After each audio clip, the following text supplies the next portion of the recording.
Pero le voy a dar un dato, vea. Lo que se ha observado, y lo dicen algunos investigadores, es lo siguiente. Entre los homosexuales que envejecen, esto de la soledad es un problema existencial real, cuando, sobre todo, estos homosexuales, habiendo sido como fueron jóvenes, entonces cuando jóvenes tuvieron gran atracción por lo que llamaré la bonitura de los efebos, ¿no? O sea, por los adolescentes bonitos, ¿no? Y entonces solamente buscaban adolescentes bonitos y se encamaban con ellos. Bien, pero claro, fueron envejeciendo y entonces cada vez la posibilidad de tener relación con un adolescente bonito era, bueno, cada vez menor esa posibilidad, ¿no? Entonces, claro, llegan a los 40 o 50 años y ya pues ninguno de estos bonitos se le acerca a ningún homosexual que esté pues en proceso de envejecimiento, ¿no? Entonces, por esta razón, o pagan, y entonces tienen que recurrir al servicio prostitucional masculino, o sencillamente pues se sienten muy solos, se sienten abandonados, etcétera, ¿no? Distinga usted, como hay que distinguir, dos clases de soledad. Una soledad que uno elige, la soledad que uno elige, que es la soledad activa y que no hace sufrir, ¿no? Y luego la otra, que es la que hace sufrir, y es la soledad pasiva. Es la soledad que consiste en que a uno lo dejen solo, ¿no? Entonces, lo que ocurre con estos homosexuales o con estos heterosexuales que sufren por la soledad es que los han dejado solos, los han dejado abandonados, los han dejado en medio de la calle, los han privado de compañía. Entonces, sufren esta privación, ¿no? Porque ellos no han elegido libremente, voluntariamente, ¿no?, apartarse de la compañía y vivir solos, ¿no? Porque cuando es así, eso no causa sufrimiento ninguno, ¿no? Pero cuando lo dejan solos, sí, pues.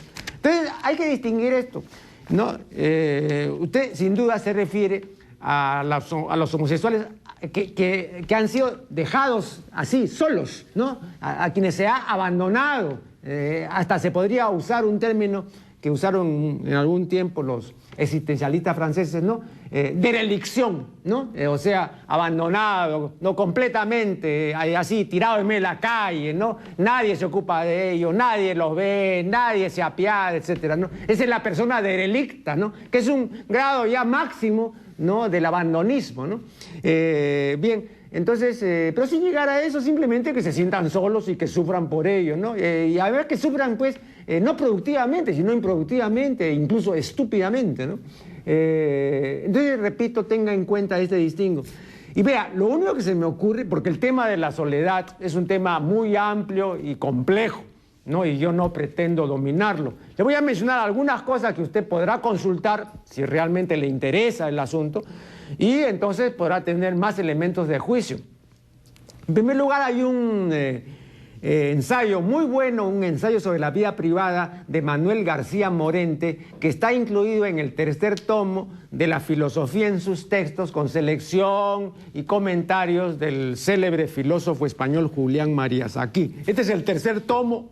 Aquí está el ensayo sobre la vida privada de Manuel García Morente. Tiene ahí consideraciones muy interesantes que no deje de leer sobre la soledad.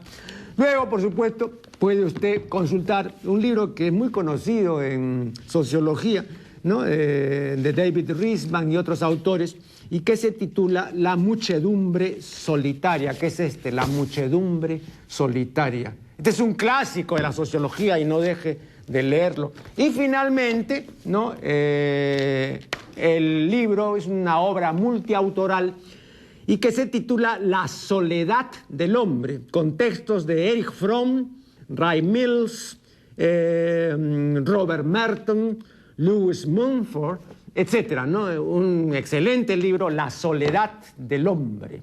La soledad del hombre. Bien, si usted consulta estos libros, estos ensayos, entonces tendrá muchos elementos y muy valiosos de juicio para, ¿no?, ahondar en este asunto de la soledad. Y ahora un nuevo corte, y en el siguiente segmento estaremos ya presentando al doctor Washington Delgado.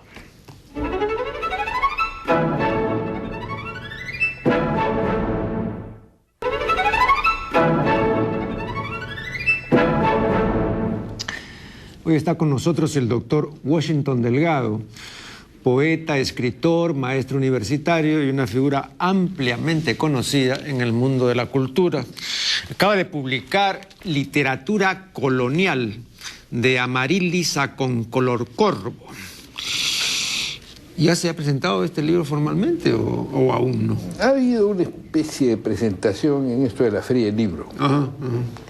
Bien, pero vamos a hablar en esta ocasión no de la literatura colonial, sino del libro y de los libros, ¿no?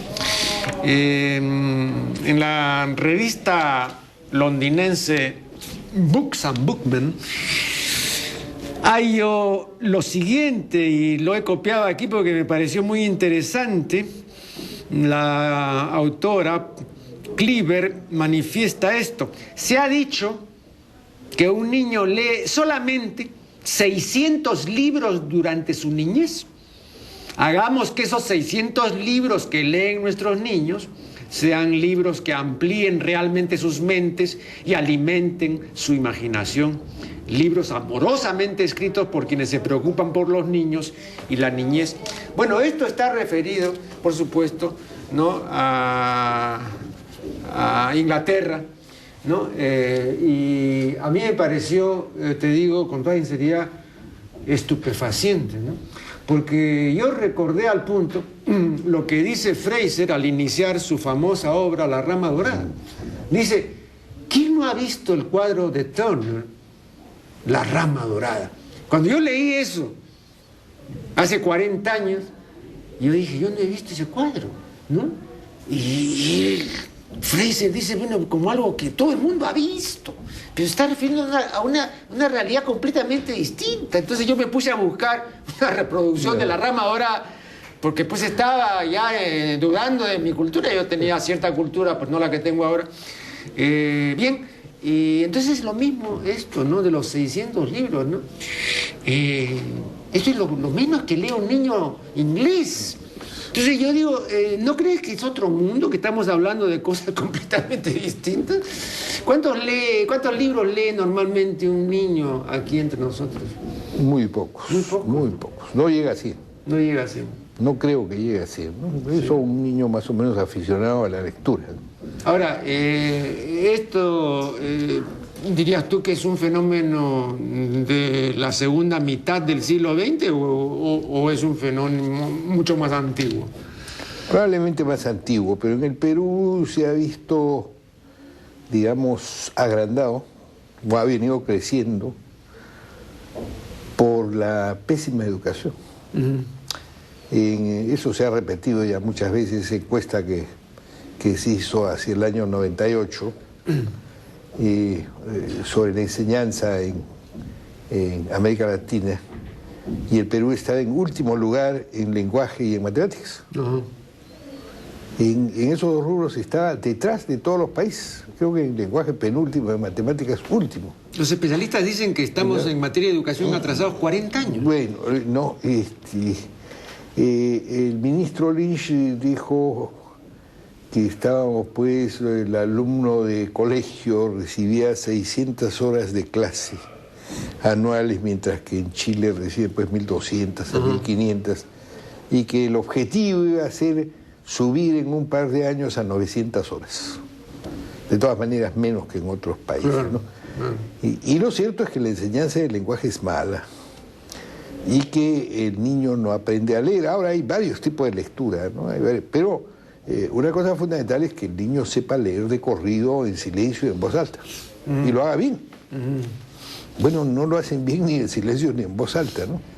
Pocos son los que leen bien, ¿no? A propósito de esto que acabas de mencionar, hoy nos parece que lo normal es leer en voz baja, ¿no? Sin embargo, antes se leía en voz alta. Y yo todavía he visto a los abuelos que hacían sobremesa y reunían a la familia y leían algún pasaje del Quijote, etcétera, ¿no?, en voz alta. ¿Cuándo se fue perdiendo esto? No lo sé. Uno que todavía hace eso, o que hacía cuando sus hijos eran pequeños, es Pablo Guevara. Después de comer leía un libro en voz alta con sus hijos. No, y antes efectivamente después se leía, no, y mi padre me leía en voz alta. ¿No? Antes se leía mucho, y al contrario, antes siempre se leía en voz alta. Creo que hay un artículo de Borges, pero no lo puedo ubicar, en que habla del primero que hizo lectura silenciosa.